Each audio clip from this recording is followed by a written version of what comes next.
Welcome to the Good Place Marionville Podcast, dedicated to highlighting the good in Marionville, Missouri. Today's episode will continue our commitment to showcase the goodness in Marionville, uniting our community through shared stories of hope and optimism.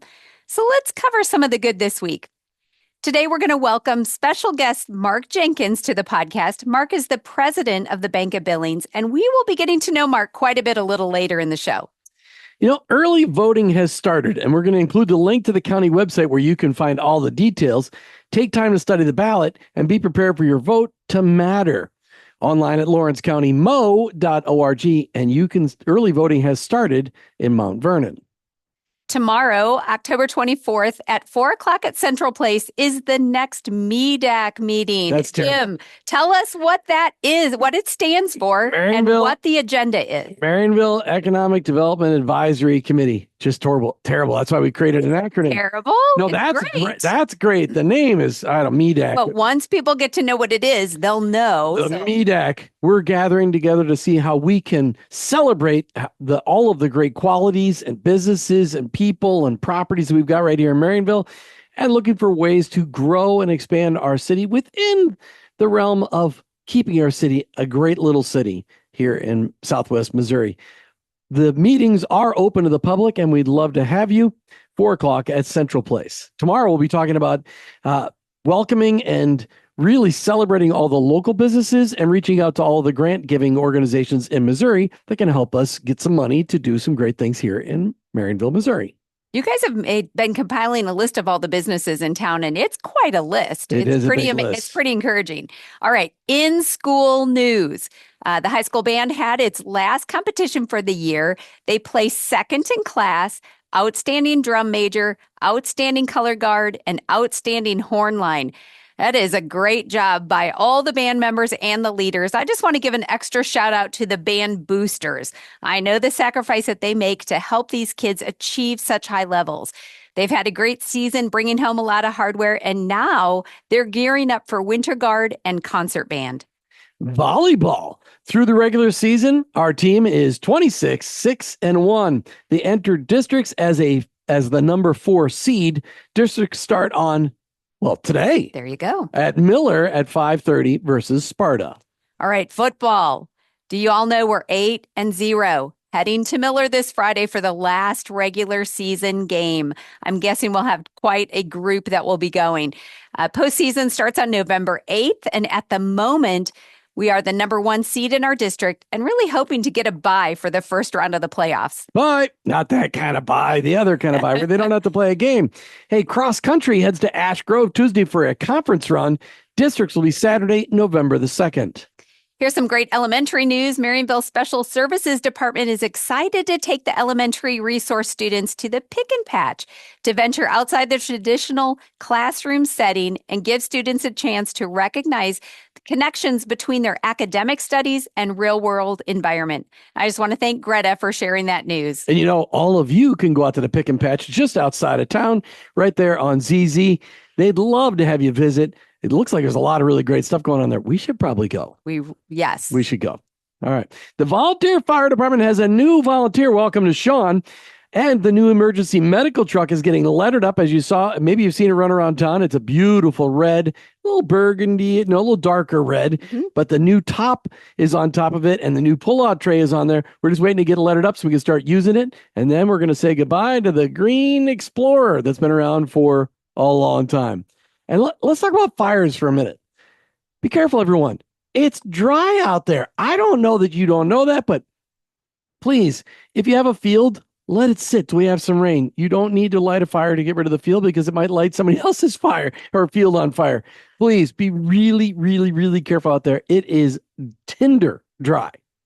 Exactly. Hey, Martha, last night we had a lot of fun. We hosted a prayer meeting at Central Place with about a dozen people coming together to pray for our city, our nation, and our state. And it was a lot of fun praying for local school board members, local board of aldermen, and leaders within our schools and leaders within our city. It was so great to get together with many others to just focus on praying for the leadership of people. And around here, there's a lot of volunteers. That's for sure. We also, this week at Central Place, we held a debrief meeting. Do I need to edit that out? No, that's okay. All right. I'm a real person. I make mistakes. So we had the 35th annual Applefest this fall. So we did a debrief meeting and we spent 2.5 hours reviewing, making suggestions, picking next year's theme, making plans for the upcoming Christmas event. And we had several new people that attended the meeting and are looking forward to growing the engagement for 2025. If you'd like to help with the Christmas parade and the event, you can just email me at goodplacemarionville@hotmail.com and I'll connect you to the right person. We will be collecting donations for candy, apples, oranges, and other items to give to the students and children that attend the Christmas parade. More details will be coming soon. Would that be candied apples? Or no, just candy and apples. Hey, but if you'd like to make some candied apples, drop them off at Central Place and I'll do some evaluation and make sure you'll let you know whether they're good or not. All right. We'll be right back with Mark Jenkins. Well, we've done a little scene change here and Jim is gone. We told you all that Mark Jenkins was going to be joining us. Mark, welcome to the podcast, Good Place Marionville Podcast. Thanks for being with us today. Thank you. You know, we were just discussing, so Jim got called out. There is a fire happening as we are recording, and he is on the volunteer fire department. And Mark, you actually have a background in fire department volunteering, don't you? I do. I started my banking career in 1997, and shortly after that, I joined the Sparta volunteer fire department. Okay. And I served on that fire department for about 8 years. Well, I would be remiss if I didn't take this opportunity to thank our fire department and all of the volunteers that are out fighting the fire today or are getting trained and working with that, because without them, you know, we just wouldn't have that coverage. And this is a great time for you all to consider becoming a part of the fire department right here in Marionville. So, Mark, I want to welcome you to the show. We are so very grateful that the Bank of Billings is a sponsor for this podcast. So thank you so much for being here today. You're welcome. We want to take a moment to get to know you personally, and then we're going to talk a little bit about some bank information. No, we're not going to take a dive into, you know, everybody's personal finances or any of that today, but we're just going to touch the surface really about the personality of the Bank of Billings and you personally. So tell us about your family and where you live. Okay. Well, I grew up in Sparta, Missouri. I'm a fifth generation banker myself. So I've got a long history of banking. Wow. I married my wife, Jennifer. We started dating in 1998. We married in 1999, and we recently celebrated our 25th wedding anniversary. Oh, congratulations. I've got 2 kids. My daughter is 23, and she recently started her career teaching junior high, 7th grade history at Ozark Junior High. Excellent. And then my son is 18 years old, and he is currently going to OTC, he's waiting on his nod to eventually go to College of the Ozarks. Okay. Yes. So he wants to go in and get his accounting degree. And is he going to go for 6th generation? He's worked in the bank already. So okay. As a teller, and my daughter's also worked in the bank for a time. Awesome. Before she started her career. So we've got the 6th generation kind of technically already met. Check that box. But we'll see what he wants to do as he progresses into his career and what he chooses to do. No pressure, but it's right here on the podcast recorded. You know, that would be good. So, okay. So just to get to know you personally, like what's your favorite pastime? Do you have a favorite hobby or a holiday that you love? My favorite pastime, I play a lot of golf. Okay. So I live in Fremont Hills, which is on the north side of Ozark. Okay. So I play golf. I love to watch movies and TV shows. I'm an old video game player, so I grew up in the era where Nintendo was cool, and so I progressed through the years, and so I play some video games on the side to relax and have fun. But that's awesome. Mainly just spending time with family, and probably any holiday that's my favorite holiday is probably Christmas. Awesome. Getting time to spend with family, and I've been fortunate to live really close to my parents. My mom recently moved to about 400 yards away from where I live now. So wow, she's just down the street, and it's nice and convenient to have her close. that is really nice. So now you're fifth generation, right? Is it what you were saying? Did you know you always wanted to be a banker, or was that a surprise? No, there was really no pressure put on me to go into banking. I started my career at the Citizens Bank of Sparta. My dad at the time was the president of the bank, and eventually he worked into a role of being chairman of the board. My grandfather was working there at the same time, my dad's brother, John. And eventually, at some point, my two brothers also worked there. And if you called in and asked for Mr. Jenkins, there was 7 of us. Which one do you want? Which one of the Mr. Jenkinses do you want? But I went out to SBU in Bolivar. Okay. I got my accounting degree and came back to the bank. I didn't know for sure that I wanted to go into banking, but the opportunity was there. And so as I came out of college, that's where I landed. Was my dad hired me on as a loan officer. Awesome. And so it was a really neat opportunity as I got to learn banking from my dad and from my grandfather. And we had an office set up to where his office and my office were right next to each other, and there was a glass window between the two of us, and we faced each other all day. And so as customers would come in, and he knew everyone from Sparta knew my dad, and so I was the rookie coming in, and I could see my dad. If I looked over a customer's shoulder, my dad would be there giving me the thumbs up or the thumbs down on whether I needed to really pursue this lending opportunity any further. So it kind of gave me an insight from his perspective of, okay, this is something we need to do or something we don't. Yeah, nice. Nice to have that little filter kind of built in. Yeah. I'm going to ask you to raise your microphone a little bit so we make sure everybody can hear you good and loud. Thank you. Since I don't have Jim here working the soundboard, we're on our own, guys. So now you're at the Bank of Billings. You are the president of the bank. Is that what the role that you came into at the Bank of Billings? It is. Okay. I came onto the bank in 2012. Okay. July 29th, 2012. So just a little over 12 years now. Yeah. That's awesome. I came onto the bank. The bank was in a little bit of a turmoil. We had just lost our previous president who got to spend some time in a federal prison for things that he had done.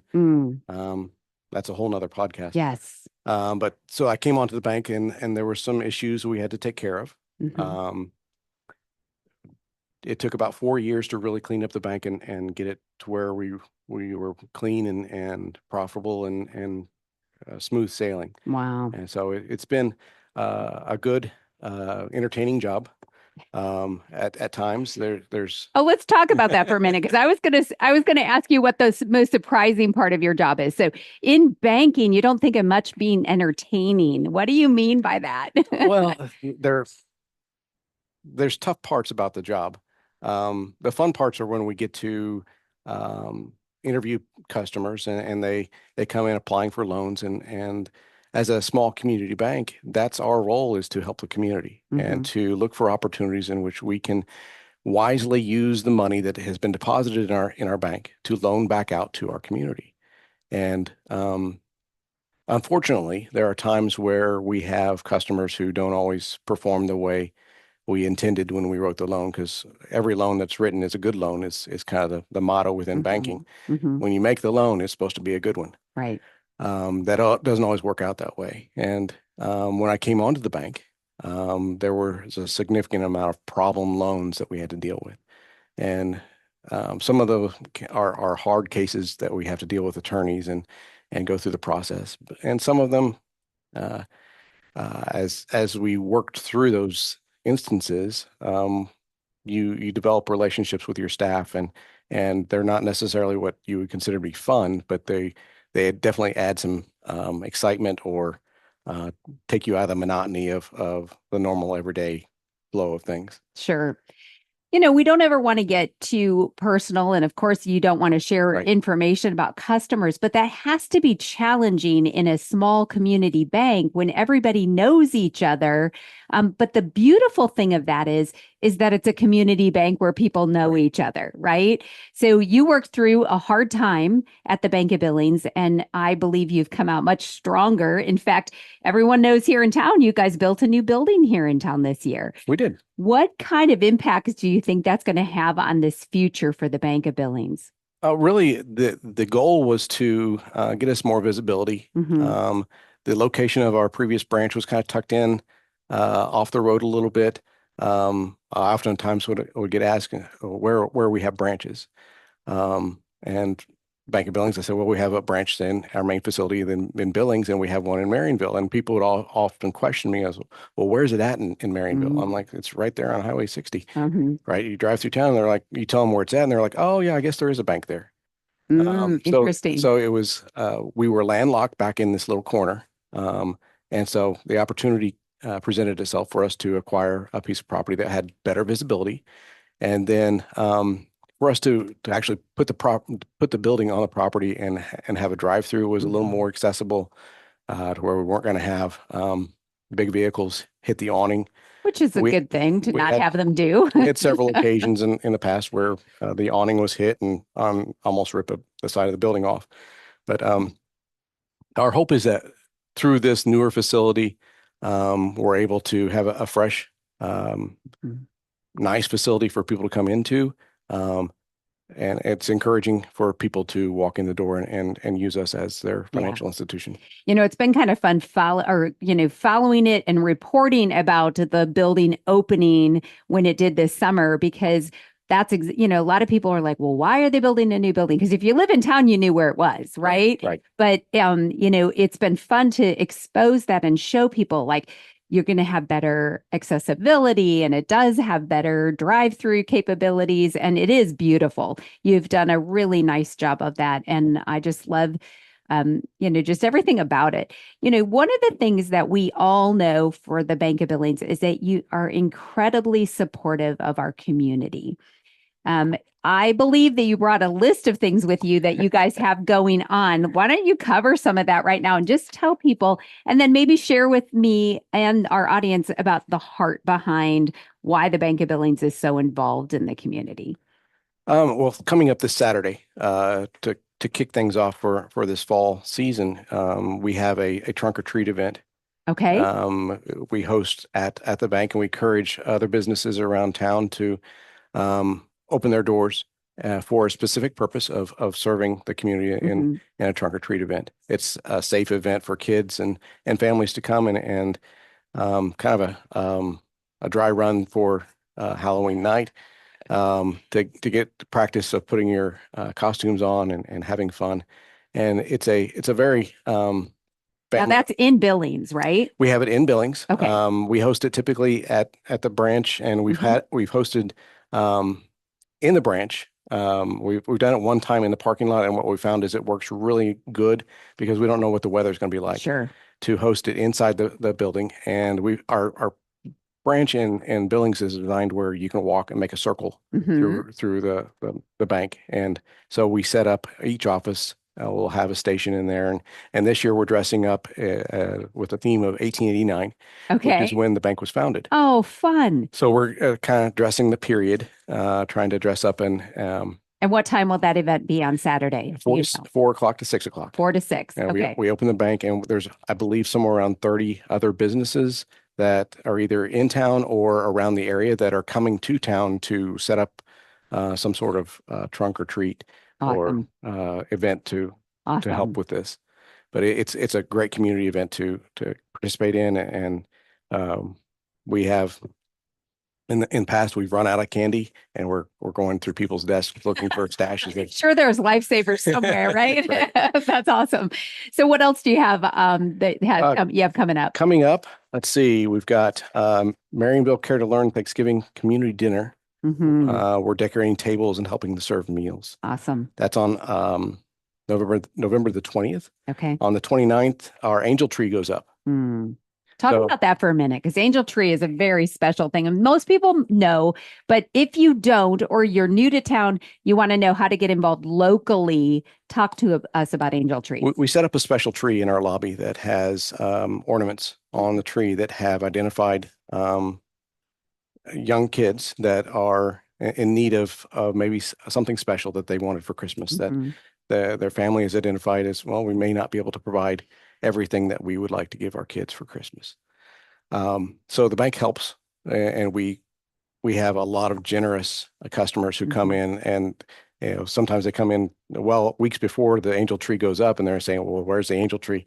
We'd like to go ahead and get started shopping. Right. And they can come in, they can pick an ornament, they can pick 2 ornaments or however many ornaments they want to take, but it identifies an age, a gender, and what they would like for Christmas. And if they can provide that to us, it's a great. And then they bring it back to the bank, and then you guys get it to where it needs to go. Where it needs to go. That is such amazing thing. So people listening can go into the bank to get an ornament and participate in that, right? Yes. Okay. It's good to know where those are. And yes, I think a lot of people anticipate it every year, because I think we all know it feels better to give than to receive. And that's really what you're doing through the angel tree, which is such a neat opportunity for one more way to serve in our community. Anything else on your list there, Mark, that we were told we need to cover? On December the 10th, we have a Santa and his deers. We're setting up a community Christmas event to come take some pictures with Santa. Yes. And a John Deere tractor. Okay. Hopefully Santa will be on Those are the deers, huh? Deer. We have some local businesses handing out treats, and it's free to the public. Yeah. So we're asking that you bring a non-perishable food item for a donation, and then come and enjoy hot chocolate type of event where we're set up at the vault Awesome. here downtown Marionville. And we'll be listing more details on that as it gets closer, to remind everybody, so you don't have to keep track of all this right now. But just know that the Bank of Billings is here really supporting our community in a variety of ways. Mark, is there anything else that you want to say to our community? You get this opportunity when people don't get to see you, if you're in your office or something, here's your opportunity.